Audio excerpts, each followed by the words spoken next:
আজকে আমার চোখ মাথা ঘিলু কান যা টর্চার সহ্য করলো, তারপরেও আমি কুল অ্যান্ড কাম রয়েছি। তো আজকে আমি সকালবেলা ব্যাডাস রবিকুমার দেখেছি এবং বিকালবেলা দেখেছি লাভিয়াপ্পা। বুঝতে পারছো কি চুতিয়াপ্পা আমি সহ্য করেছি। তো কেমন লাগলো এই ছবিটা? আমার লাভ টুডে ছবিটা সব থেকে যেটা ভালো লেগেছিলো সেটা হচ্ছে তাদের এরকম একটা প্রমোশনের আইডিয়া। ছবিটা যখন শুরু হয় ক্রেডিট ওঠে দেখবে OnePlus-এর একটা ফোন ডিজাইন থেকে ম্যানুফ্যাকচার হওয়া ফোনটা আসা, সেটা যেরকমভাবে আসে সেটা আমার ব্যাপক লেগেছিলো যখন ছবিটা আমি দেখেছিলাম বহুদিন আগে। এবার এই ছবিটার ক্ষেত্রে ওই সিকোয়েন্সটাকে পর্যন্ত ছাড়া হয়নি এবং এখানেও OnePlus-এর ফোন। কিন্তু ভেবে দেখো যখন লাভ টুডে হয়েছিল, প্রথম কথা হচ্ছে একটা ফোন ওরকমভাবে একটা ব্র্যান্ড প্রমোশন হচ্ছে, ইনকর্পোরেট করেছে এবং কোথাও সেটা জোর করে করেছে মনে হয় না, ফলে একটা হিউজ অ্যামাউন্ট অফ মানি পেয়ে যাচ্ছে এবং যেখানে যেখানে OnePlus-এর স্টোর থাকবে সেখানে সেখানে সিনেমার পোস্টার পড়ে যাবে। তো প্রমোশনটাও হচ্ছে, টাকাও পেয়ে যাচ্ছে এবং ছবির সাথে খুব ব্যাপকভাবে ব্লেন্ড হচ্ছে। আর এখানে সেটা করতে গেছে কিন্তু লাভের লাভ কিচ্ছু হয়নি, কারণ সেখানে আর এক্সট্রা কোনো ক্রিয়েটিভিটি নেই। এবার এই যে ছবির লিড কাস্ট জুনিয়ত খান এবং খুশি কাপুর, দুজনের ভাই কম্বিনেশন হচ্ছে ব্যাপক। একজনকে প্রত্যেকটা সিকোয়েন্সে, মানে ছবিতে ধরো একটা সিন সকালে, একটা সিন ঘরে, একটা সিন বাইরে, প্রত্যেকটা জায়গায় জুনিয়ত খানকে এক এক রকম লাগে এবং খুশি কাপুরকে গোটা ছবি স্টার্টিং টু দ্য এন্ড একরকম লাগে। মানে একজনের এক্সপ্রেশন বেশি, একজনের এক্সপ্রেশন নেই। তো এই যে একটা কম্বিনেশন পরিচালক আমাদের সামনে এনে দিয়েছে তার জন্য সাধুবাদ, কারণ এরাই তো ফিউচার বলিউডের, আর কে আছে। ছবির গল্প আমি আলাদা করে বলবো না, কারণ দেখতেই যদি হয় নেটফ্লিক্সে যাও, লাভ টুডে দেখো। সত্যি ওরকম ধরনের ছবি দরকার, তার কারণ যে ডিরেক্টর, যে পারফর্মার প্রদীপ রঙ্গনাথন, তার পারফরমেন্স ওরকম একটা গল্প এবং সত্যি ছেলেটা ভীষণ ভীষণ ট্যালেন্টেড। আর এরকম ট্যালেন্ট ছাড়া প্রোডাক্টকে আমি আজ যাই করি প্রেস করতে পারবো না। এই ছবির ভালো দিক হচ্ছে গল্পটা, যেটা এদের কারণ নয়, এবং আশুতোষ রানা বাড়ির EMI হোক বা যে কারণে ছবিটা করেছে তার কাজ আপনার ভালো লাগবে। ছবির যদি নেগেটিভ দিক বলি, প্রথম নেগেটিভ দিক হচ্ছে এরকম লুইচ্চা কাস্ট, দুজনের পারফরমেন্স জঘন্য, দুজনকে আমার পোষায়নি এবং ইমোশনাল সিনে দায়িত্ব নিয়ে ধরিয়েছে।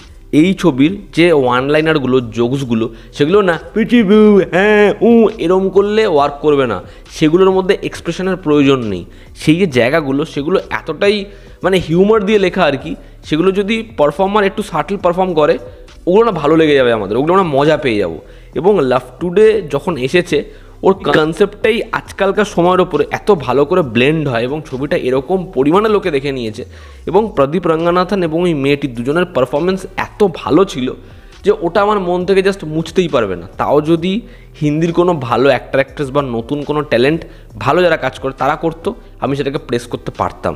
কিন্তু এখানে দুজনের কাজ জাস্ট প্যাথেটিক, যে কারণে ম্যাক্সিমাম জোকসগুলো ল্যান্ড করে না। মানে যা একটু হাসি পায় সেটার জন্য রাইটিংয়ের ক্রেডিট, এবং সেই ক্রেডিটটাও এদের নয়, তার কারণ টোটালি কিচ্ছু তারা বাদ দেয়নি, সেখানে নতুনত্বর লেশ মাত্র নেই। ছবিতে দেখবে অরিজিনাল ছবিতে যোগী বাবুর একটা পোর্শন রয়েছে যেটা গোটা ছবিতে আমাদের অন্যরকমই লাগে, কিন্তু সেটা এন্ডে না ব্যাপকভাবে ব্লেন্ড হয়। এখানে ওরকম একটা সিন রয়েছে এবং এখানে যেটা করেছে যোগী বাবুর বিষয়টা না খুব রেলিভেন্ট ছিল, তার অনেকগুলো অ্যাসপেক্ট ছিল। এখানে বিষয়টা মানে ওই জিনিসটাও ঠিকমতো কেন হয়নি। আমার এরকম ধরনের হিন্দি ছবিগুলোর থেকে সবথেকে বড় সমস্যা কী হয় বলো তো, যে তারা না ছবির কোর ইমোশন, কোর প্লটটা বোঝে না, তারা খালি বোঝে জাঁকজমক।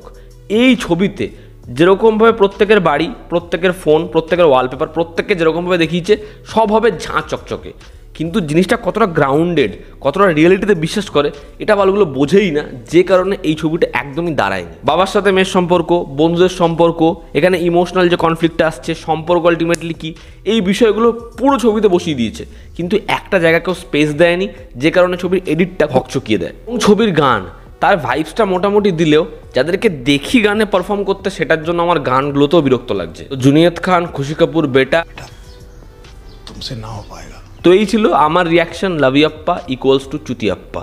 এবার তোমার পয়সা, তোমার ধৈর্য, তোমার টাকা, তোমার গার্লফ্রেন্ড, যদি চাও ব্রেকআপ হয়ে যাবে তাহলে যাও ভাই, এই ছবিটার থেকে বেটার অপশন নেই, কারণ যা পারফরমেন্স দেখলে এমনি ঝগড়া শুরু হয়ে যাবে।